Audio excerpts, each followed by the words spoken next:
Hi hello welcome to our channel. Today recipe yam fry, சேனைக்கிழங்கு வறுவல். இன்க்ரீடியன்ஸ்லாம் share பண்ணியிருக்கேன், செக் பண்ணிக்கோங்க. சேனைக்கிழங்கோட மேல் தோலை நல்லா ஃபுல்லாக கட் பண்ணிவிட்டு சீவி வச்சுருக்கேன். ரொம்ப சின்ன சின்னதாக சீவி வச்சுருக்கேன்.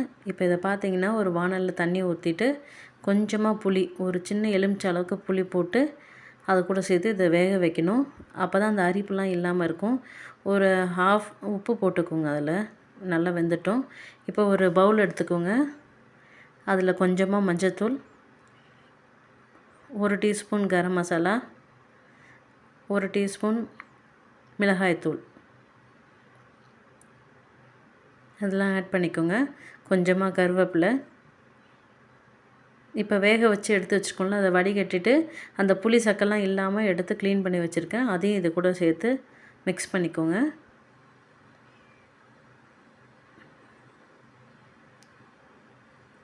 இப்போ தேவையான அளவு உப்பும் கொஞ்சம் போட்டுக்கிட்டு நல்லா பெசரி விட்டுக்கோங்க.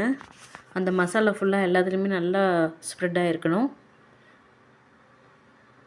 இது ஆல்ரெடி ஹாஃப் குக்குன்றனால நீங்கள் கை வச்சு பெசரும்போது பார்த்து கேர்ஃபுல்லாக பண்ணுங்கள், இல்லைனா எல்லாமே உடஞ்சிரும். நான் ரொம்ப தின்னாக கட் பண்ணியிருக்கேன். ஃப்ரை மாதிரி பண்ணால் பசங்களுக்கெலாம் கிட்ஸுக்கெலாம் ரொம்ப பிடிக்குமேன்றனால இதில் ஹாஃப் லெமன் கட் பண்ணி அது சாறு போட்டிருக்கேன். இப்போ ஒரு வானலில் எண்ணெய் ஊற்றி வச்சுட்டு இந்த ஒரு 1/2 அன் ஹவர் அப்படியே வச்சுட்டேன்.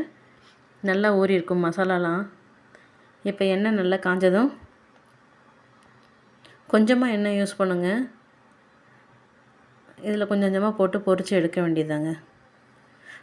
ஸ்டவ் எப்போதுமே எண்ணெய் காயிற வரைக்கும் ஹை ஃப்ளேமில் வச்சுக்கோங்க. காஞ்சதும் ரொம்ப லோ ஃப்ளேமில் வச்சுட்டு நல்லா வறுத்திங்கன்னா நல்லா டேஸ்ட்டாக இருக்கும், நல்லா கிறிஸ்பியாக வரும். குழந்தைங்களுக்கு ரொம்ப பிடிக்கும். இது கான்ஸ்டிபேஷனுக்கு ரொம்ப ஹெல்ப்ஃபுல்லாக இருக்கும். சின்ன பசங்களாம் இதை கண்டிப்பாக விரும்பி சாப்பிடுவாங்க.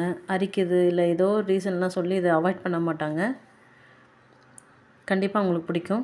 இதில் இஞ்சி பூண்டு பேஸ்ட் ஆட் பண்ணணும், நீங்கள் ஆட் பண்ணிக்கோங்க. அது ஆப்ஷனல் தான். சில பேருக்கு அதை பிடிக்கும், சில பேருக்கு பிடிக்காது. அதனால் நான் இதை ஆட் பண்ணலை. லோ ஃப்ளேம்லேயே வச்சு நல்லா வறுத்து 2 சைடும் நல்லா வறுக்கணும். ஒரு பக்கம் நல்லா வந்ததுக்கப்புறம் இன்னொரு பக்கம் திருப்பி போடுங்க. அந்த கருவேப்பிலை கூட சேர்த்து நீங்கள் வறுக்கும்போது அந்த வாசனை ரொம்ப நல்லாயிருக்கும், அந்த ஃப்ளேவர் சூப்பராக இருக்கும். பாருங்கள், நல்லா வந்துருச்சு. இந்த கலர் நல்லா ப்ரௌன் கலர் வந்ததுக்கப்புறம் எடுங்க. கோல்டன் ப்ரௌன் வந்திருக்கும். அதுமாரி கொஞ்சம் கொஞ்சமாக போட்டு எடுத்து ஒரு தட்டில் வச்சுருங்க.